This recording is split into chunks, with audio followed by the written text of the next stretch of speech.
Well, we welcome you on this very rain-soaked morning here for yet another episode in the 2025 season of the Formula Regional European Championship by Alpine. Qualifying 2 about to kick off now. Group B heading out first. We are live here from Montemelo in Spain. With 22 degrees in the air, it's still relatively warm. Track temperature, though, down at 23 degrees at the moment. Hasn't hit the heights due to the immense rainfall we've had and serious humidity standing at 92% as we're currently seeing it. And we're not wasting any time for you folks at home. We're already out on track, ready to kick things off here in qualifying 2. And as you can rightfully see, the grooved tyres on the car of Matteo De Paolo, your race winner from yesterday, and in that same process taking the championship lead away from Freddie Slater. There is a 4-point gap between Matteo De Paolo and Freddie Slater at the top of the championship, and it's more becoming a 2-horse race. Though Pedro Clearo will very likely be looking to try and bring some points home himself. Of course, the race winner from race 2 at Red Bull Ring, certainly not done yet. And after I spoke to him yesterday in the paddock, he is still pushing for that overall Drivers' Championship, representing Van Amersfoort Racing. Freddie Slater, I'm sure, though, will be back, I'm sure, with a bang later on. Said it himself that he felt the start was a little bit messy on his part, but looked to get away cleanly from what we saw on the broadcast. But of course, he would know better than we certainly do. And after we spoke to Matteo De Paolo after qualifying 1 yesterday, he said that it's all about the start, and it almost certainly was yesterday. He was a prophet, obviously, off the back of qualifying, telling us exactly what we were going to expect. And indeed, at the very start of the race, as he whips the tail out on the Trident, he now leads the way in the championship, now with 4 wins against his name, making it 8 podiums. He's already nestled in 2 poles this season. Of course, the last one coming back at Red Bull Ring, and the one prior coming at Hungaroring. Freddie Slater, of course, already 4 times a pole sitter this season. Barcelona, of course, race 1 yesterday, and we saw him go twice over at Paul Ricard. And at the very start of the season, he took pole, as well as also had some FIA F3 seat time as Freddie Slater, and I'm sure he's looking ahead to next season in a bit of grabbing himself a Formula 3 seat, which has, of course, been confirmed. He's heading to Trident, and so we'll be moving into the team that currently Matteo De Paolo is driving for here in Formula Regional European Championship by Alpine. So quite the outlay we have on track right now as we see the times coming in already. Evan Gilter with a 1:56.626. Obviously, under the wet conditions, things are going to look dramatically different to yesterday. The fastest time we saw was actually from the first group, Group A, setting the fastest time, and that was Freddie Slater's 1:35.250. So this time, of course, Group A will be going out second, and generally speaking, we tend to say that the second group going out for qualifying tend to perform the better, but yesterday we sort of broke that rule, and it was just sheer the heat in terms of the track transferring into the tyres, just making it very difficult for Matteo De Paolo to really improve any further than what he was going to. 29 thousandths he was behind Freddie Slater, but starting on the front row, which made all the difference to him winning yesterday's race. We take another nice look at the Matteo De Paolo side slide coming through Campsa corner at turn 9 before venturing down towards turn 10. Very little grip out there. 17 thousandths between the 2 ARTs at the top of the shop. Gilter with a 1:56.626. As we've already said, 17 thousandths back. Taito Kato was part of the Honda group as well, who's got Honda support, with De Paolo currently sat down in third, and obviously De Paolo chasing what he would hope to be yet another pole position, which will once again help his championship quest. And of course, Enzo Dellini having a really tough day at the office yesterday as well. We will be seeing Dellini in our next group. He, of course, had his wing removed after venturing off track right on the opening lap at turn 1 of all places as well. Had to take the escape road, and unfortunately, just due to the way that surface works with the slightly raised areas, it just took the front wing from the front of the car, and therefore he had to come into the pits and later retired from the race. So a nil scoring round for Dellini, and it allowed Pedro Clearo to stump up the points to move into third ahead of the R-Race GP driver. Of course, R-Race coming into the weekend, leaders in the team's championship, with consistent performances from both Dellini and Akshay Bora, most notably at the Imola round, where both drivers were race winners. Of course, Bora for the first time. As we now watch as Pedro Clearo makes his way uphill, now second at the moment in the standing. It looks like Taito Kato has found himself down in fourth now, De Paolo third. Gilter improving to first fastest once more, and Gilter, who many of us were suggesting that he was going to be in the title fray, along with Freddie Slater as well. Remember, his first pole position and only pole position this season came at Misano for race 2, and he went on lights to flag to win that one. He would love to go back to days like that once again, but we'll have to wait and see when the timer hits 0 as to whether Gilles can hold station up at the top of the shop. Rain, though, being the great equaliser, could be the opportunity that he's been searching for all season long, utilising the blue helmet this weekend as well, as usually we see him in similar colouring to the ART car, the usual livery of the black and maroon red that we generally see. Of course, this team taking Gregoire Saucy to the driver's title back in 2021. Personal best in the middle sector again for Matteo De Parlo as well, but the first sector he's a little bit down on, 37.5. Gilles operating in the 34.1s in the first sector, so by that data alone, you're talking 3.4 seconds difference in that first sector solely. So now we watch as now Evan Gilles flies up towards the line, looking to find an improvement in sector 3, and does find a personal best. It's a 1:54.748 that last lap, but not any better than his reigning fast lap. There you can see the number 8 of Matteo De Parlo just trying to venture out of the spray.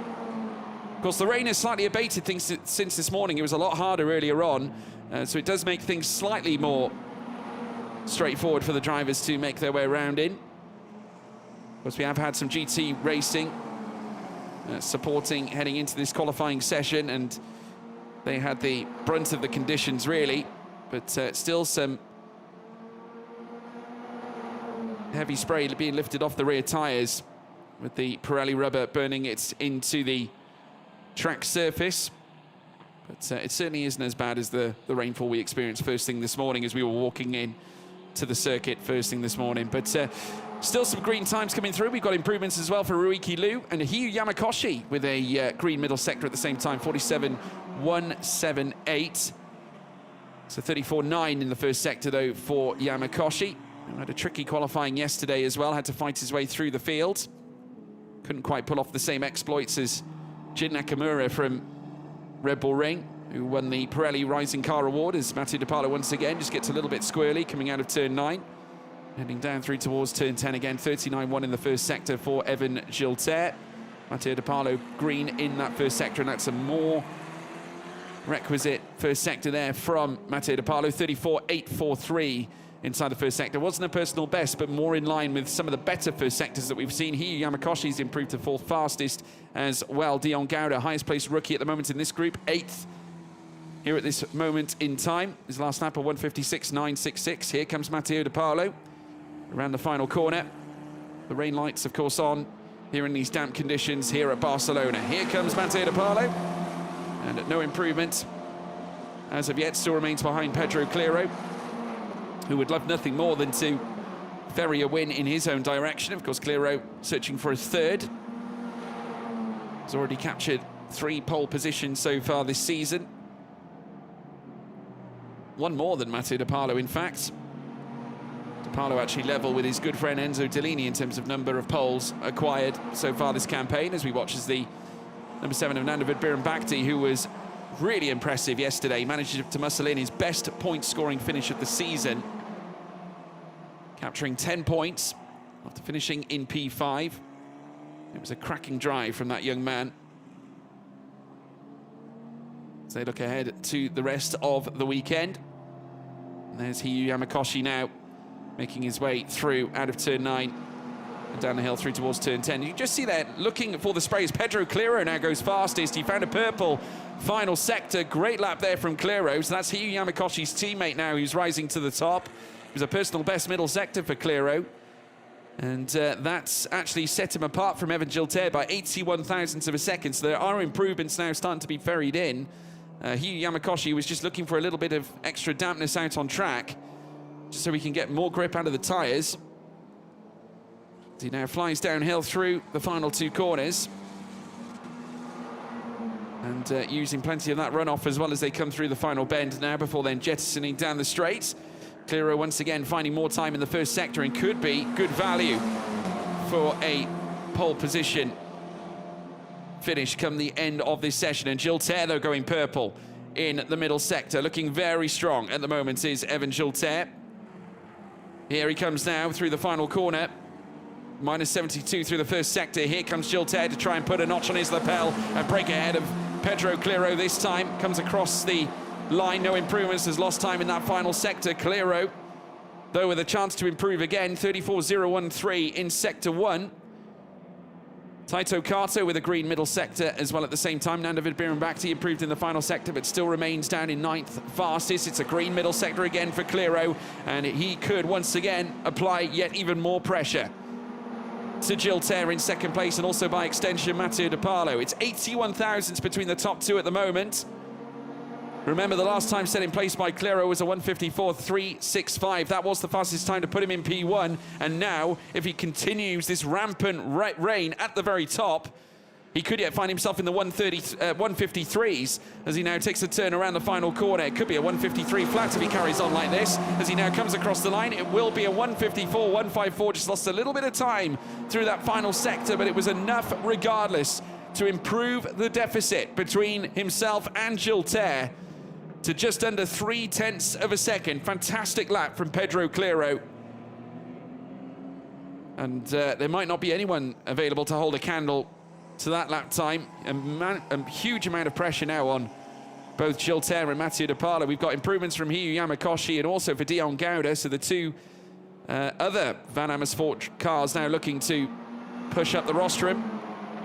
I'm sure team boss Daniel Gilles will be smiling intently if they can get another two Van Amersfoort cars higher up inside the top end of the rostrum. There's Jack Beaton, the big B on the helmet. Now starting to ferry in more points, finishes himself this season as well. Finished in 9th spot yesterday. We take a look at the RPMs as well. We caught up with Keith Donegan yesterday. He's got obviously two drivers returning to the team. Matteo Capietto being one of them, and not to mention Santiago Ramos after he achieved 2 wins in FIA Formula 3 over the last campaign. Ramos behind the wheel and sat in 5th place at the moment is the Mexican, as we now watch as Cleiro thunders down through towards turn 10. Still a gap of just under 0.3 separating Gilter and Cleiro. We're coming into the final 35 seconds of qualifying here for Group B. Group A going out first here this morning. It's now Cleiro descends downhill through the double right-handers before then making his way down towards the final corner. Dion Gouda also finding improvements in Sector 1 with the 34.8. So Cleiro races across the line, and one final lap now to send off this second qualifying session for himself.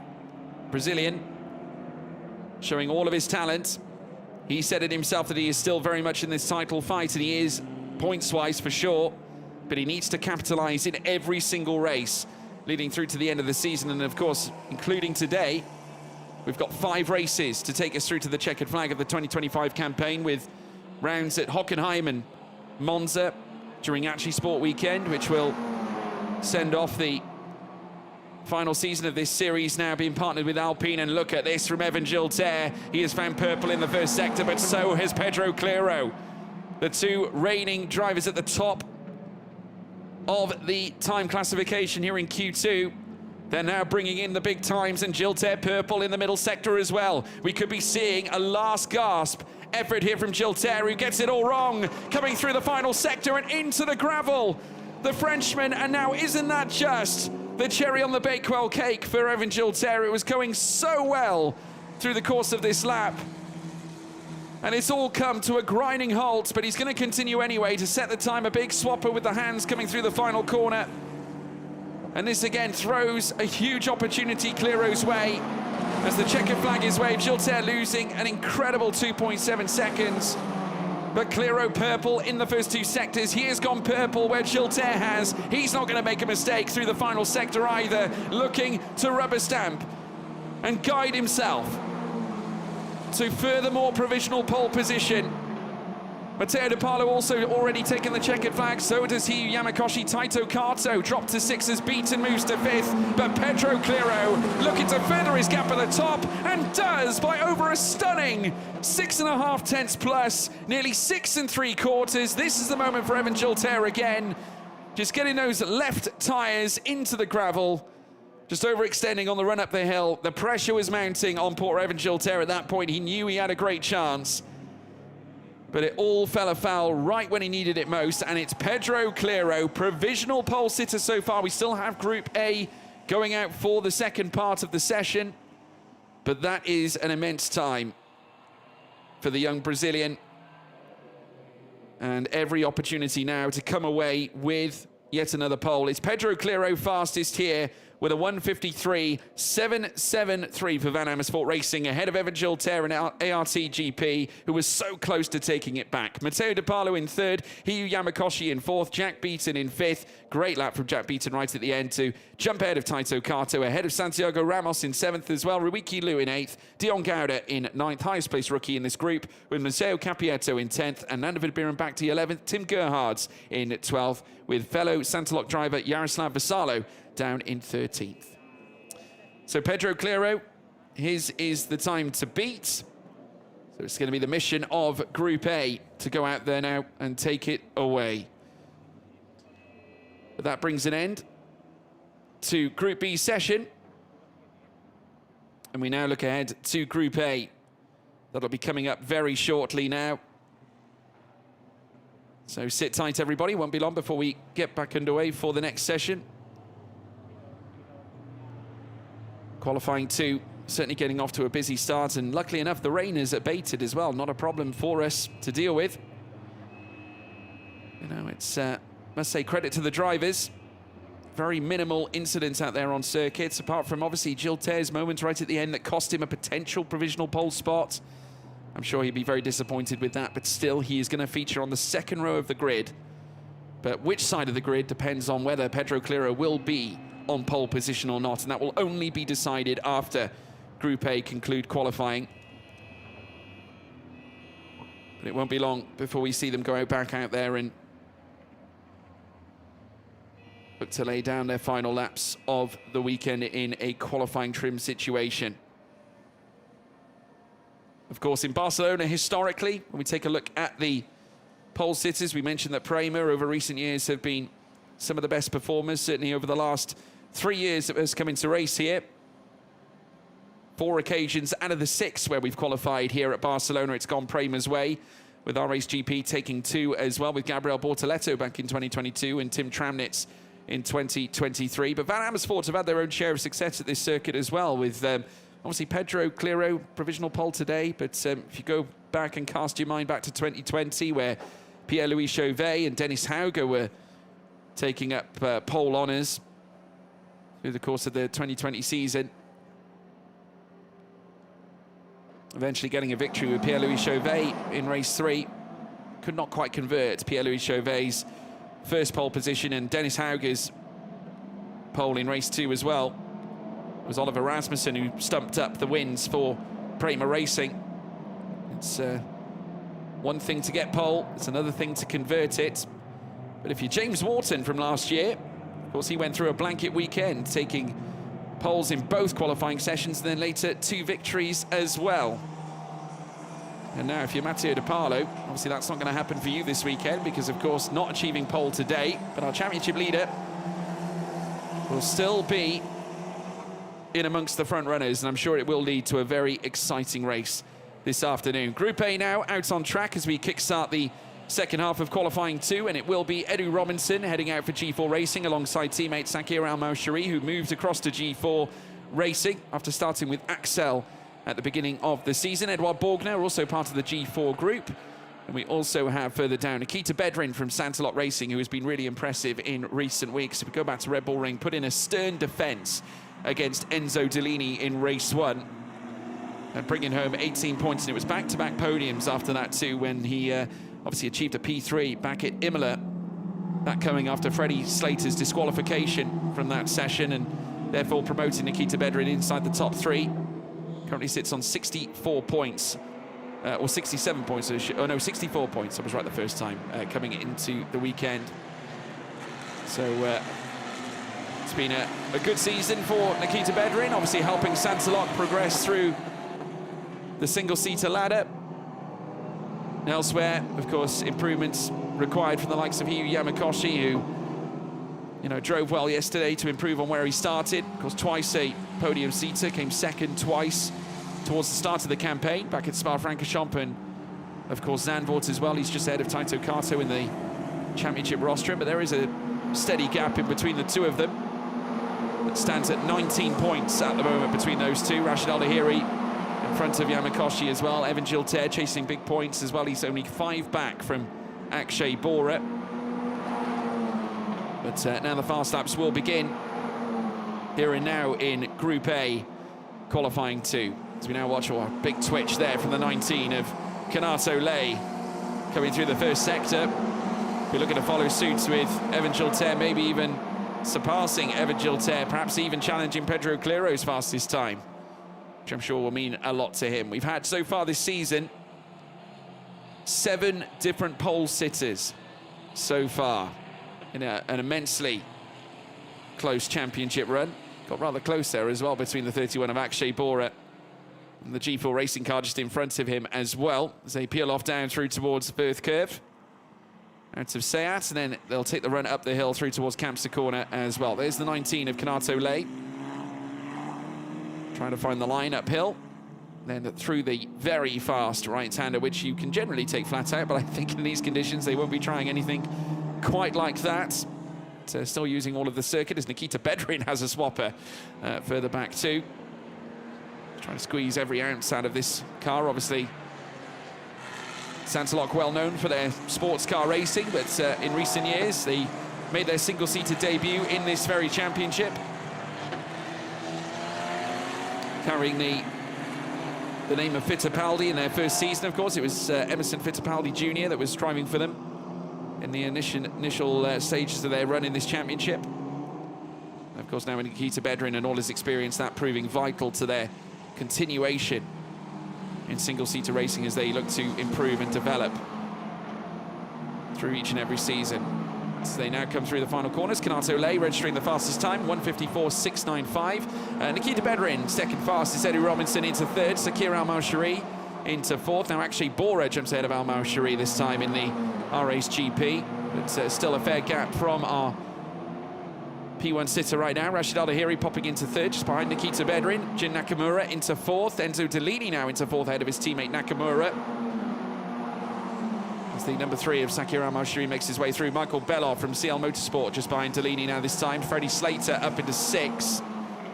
We have Juan Puqui, of course, in his first weekend in Formula Regional European Championship by Alpine, fresh out of British F4 and joining the Prema team as a wild card this weekend. Currently sat behind Edouard Borgner, but ahead of Giovanni Maschio, who sets in the slowest time so far. I got a chance to catch up with Giovanni Maschio late yesterday as well, and he was actually looking forward to the rain this time around. Of course, last time we had rain, I think it was back at Zandvoort, I think was the last time, and unfortunately for Maschio, I think he had a bit of a tumble into the gravel at the banked corners.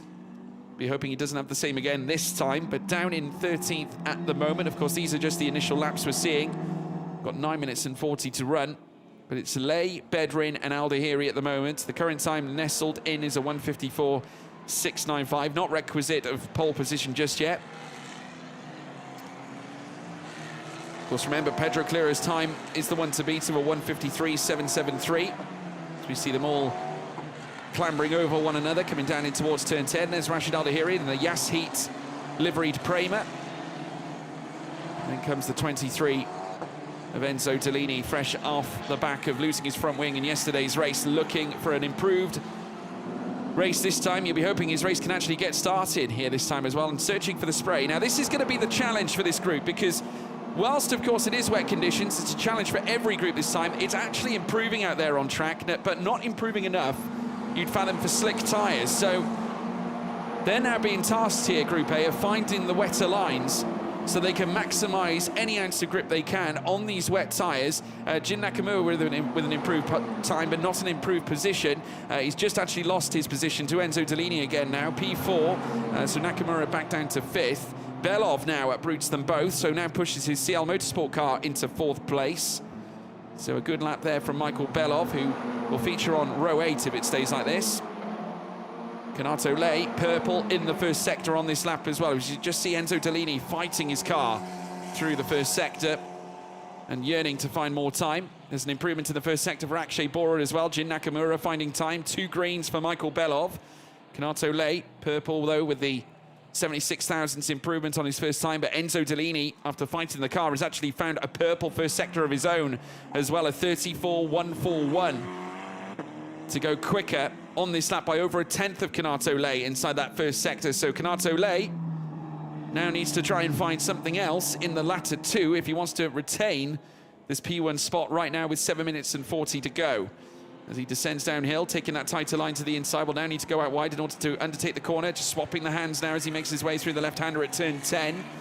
Then back uphill through turn 11 at Bank Sam Bedell. Canato Lay, who was not featured on the podium at all, has not featured on pole position. Just point-scoring finishes have come sporadically so far this season. Managed to get a single point yesterday after finishing in P10, as now the number 19 makes its way through the final corner. Canato Lay back on the power. Digging deep for a big result here at the end of qualifying 2 Group A. Crossing the line, he must find an improvement. I don't think he has though, 155.226. So that is nowhere near where he was before. The 154.6 is Akshay Bora has gone second fastest. We've got Rashid Al Dahiri down in 3rd at the moment, but Enzo Dellini the one to watch, and he could yet go fastest. Not quite. Only enough for second fastest now, as we see the mist now start to rise from the surface of the circuit. We've got more drivers improving as well. Freddie Slater is green in the first 2 sectors. Giovanni Maschio, who's already improved to 9th, he's improved in the middle sector. Juan Pu Kui also with 2 personal bests. Slater goes second fastest, just behind Canato Lay, and it's 37 thousandths between Lay and Freddie Slater right now. The finest of margins here so far. Not quite as fine as yesterday. Of course, remember Matteo De Paulo, his time gap between himself and Freddie Slater as they fought for pole was 29 thousandths of a second. But now some of the cars, after completing those initial runs, just slowing down, getting the tyres back in the window of where they need to be. Jin Nakamura with a personal best in the first sector as well. So has Nikita Bedrin. Rashid Al Dahiri also finding green as well, but Slater bringing the gap down closer to Canato Lay. But how do the rest of the grid respond? Edu Robinson has found a green first sector as well and is currently fastest of the rookies here in Group A. He's got Juan Pu Kui behind him as well as Edu Robinson, or Edouard Bourgnon, I should say. Sakir Al-Maushari down in 13th right now. There's a little bit of traffic further back. As you can see, Enzo Dellini just on the back of Edouard Bourgnon and his teammates as well. 2 G4s together. Of course, the team where Michael Belov picked up one of his 2 victories in during his formative years in the Formula Regional European Championship by Alpine. He's been part of this series now for such a long time. As now Rashid Al Dahiri also searches for track space and has actually lost time in the middle sector, so that's mitigated his first sector green time. Jin Nakamura green in the first 2 sectors and goes up to 6th fastest now. Just losing a little bit of time in the final sector. It was not a personal best for Jin Nakamura in sector 3. Rashid Al Dahiri looking to improve on his lap. 5th fastest for him. We're now coming down into a very sensitive point in qualifying now. 4 minutes and 30 left. You found them at this stage. Maybe 2 more laps at best can be ferried in by these drivers. Of course, they've got to factor in a cool-down run as well. Get the tyres prepped for one last chance to dance. As it stands, Canato Lay fastest with a 154.695. Just inside of a second is the difference between Clero and Lay's fastest time at the moment. But could we see a shock? See Canato Lay pick up pole position for the first time in the Formula Regional European Championship by Alpine. It's a personal best in the first sector for Edouard Bourgnon. That's a 35.0 going his way at the moment. He's ahead of Sakir Al-Maushari, fellow G4 racing driver. But no improvements elsewhere through the entirety of the 13 cars that we have got out on track here in Group A so far. Here in qualifying 2 as they whip the tails out on the Tata chassis, flying over the hill on the Pirelli tyres. And descending downhill into the heavy braking zone at turn 10 will then lift upwards to the highest point of the racetrack, aside from Kampse Corner. And then downhill again, as you can still see the spray started to ferry outwards, but it is getting brighter out here. We've got some green skies, blue skies elsewhere. Giovanni Maschio, unfortunately, venturing into the gravel trap at turn 5. So he'll have to rejoin as well. Luckily enough, though, keeping the car running so he doesn't get stranded out there. And not causing too much of a problem for other drivers around either, as now we see them cross the line once more. And we've got purple times coming in already. Michael Belov purple in that middle sector, and Delaney has gone fastest. So here we go, Freddie Slater. Purple in the first sector, has lost a little bit of time in the middle though, however. Belov still purple in the middle with a 45.903. He's currently 0.3 faster than Freddie Slater in the middle sector. That could be enough to change things well and truly upwards. So finally the deficit has been broken. Kanato Lay finally uprooted from top spot in our timing screen. Freddie Slater coming out of the final corner now at turn 14, looking to lift himself all the way from P3 up to the higher echelons of this timing screen. And Slater goes fastest this time, looking for back-to-back pole positions, and this time to take it from lights to flag, like fellow Prema drivers before him, such as James Wharton, Andrea Kimi Antonelli and Paul Aaron. He'll look to join that rostrum this time in race 2. But first and foremost, we've got just under 2 minutes to go, and there are further more personal bests coming in. Jin Nakamura with a 34.2 in the first sector so far. But it was a purple first and third sector that made the difference for Freddie Slater. Is he going to be on his way to making it a 5th pole position? I can confirm, though, that he has not yet beaten Pedro Claro's time. It's a 1:54.5 against a 1:53.7 at the moment. So Claro at the moment will still be on pole. So as it stands, Claro could yet level up the number of pole positions this season to Freddie Slater come the end of this session, unless Slater can find a second over the course of the final flying lap he could yet muster in. Never say never. We've got a minute to go.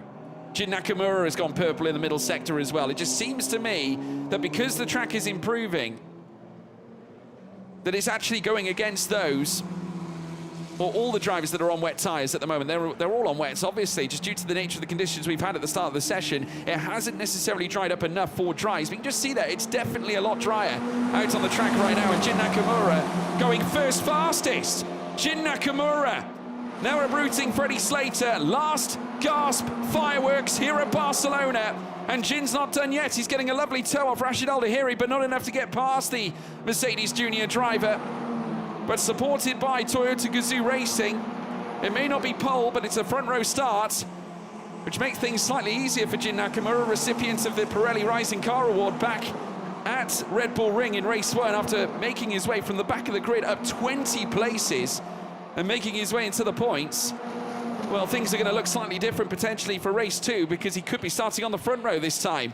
No improvements in the first sector. Delaney's gone purple again in the first, a 34.0, but Akshay Bora, his own teammate, has gone into the 33.7s. We could be in for a major improvement, because Bora over 4.5 tenths faster inside the first sector alone. If he carries this on, we could see a late change for pole. Claro's time could be in jeopardy after all, as now we see them come uphill. Bora, 4.5 tenths up.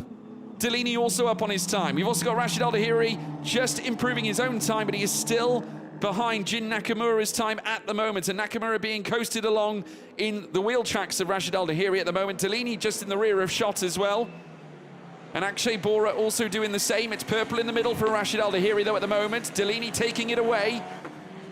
Bora green as well in the middle sector, but Delaney now challenging back against Bora's deficit inside the first sector. It's gone Delaney's way this time in the middle, and it's an almighty near enough 7.5 tenths of a second, and we're not even including what's going on in sector 3 right now. Claro's time could be in question. They come through the final corners now. There's Delaney whipping the tail out on the R-Race GP car as they find their way through towards the final corners. In come the final times. It's Al-Dahiri into second. What about Enzo Delaney? Where's he going to go? Fastest, 1:53.2, and that's enough for provisional pole. Claro has been uprooted. It's Delaney fastest, Bora into second. by 0.6 of a second the gap, as now we see more cars come across. Freddie Slater, where is he? He's green in the first 2 sectors. Kanato Lay, no improvements, remains 6 fastest. Nikita Bedrin down in 8th. Edu Robinson in 9th. Slater now will come very shortly. There he is in the rear of Schott. Has he got enough for an improvement? Not enough for pole. It'll be P4 for Freddie Slater. Delaney will be your pole sitter once again. And it's a 3rd occasion this season for Enzo Delaney, levelling up with fellow rival Pedro Clearo. A fantastic ending to a blistering qualifying session. And there we have it, Enzo Delaney with a 1:53.250. It's enough to take pole position by just over 0.5 of a second. Akshay Bora in 2nd, Michael Belov in 3rd, Freddie Slater in 4th, Jin Nakamura in 5th. Our race with 3 cars inside the top 5 in this session. Rashid Al Dahiri in 6th, Kanato Lay in 7th, Nikita Bedri in 8th, Juan Puqui in 9th, Edu Robinson 10th, Sakir Al-Maushari in 11th, Edouard Borgner in 12th, and Giovanni Maschio 13th place. So a stunning lap from Enzo Delaney, enough to take pole for this afternoon's race, race 2. And what a way to bounce back after losing his front wing in yesterday's race start. Coming through towards turn 1, well, he's bounced back, hasn't he, folks? A stunning lap to surpass Pedro Clearo. They'll be sharing the front row later on this afternoon. But we thank you for joining us here in the Formula Regional European Championship by Alpine in a rain-soaked Barcelona. We'll see you later for the race. Goodbye.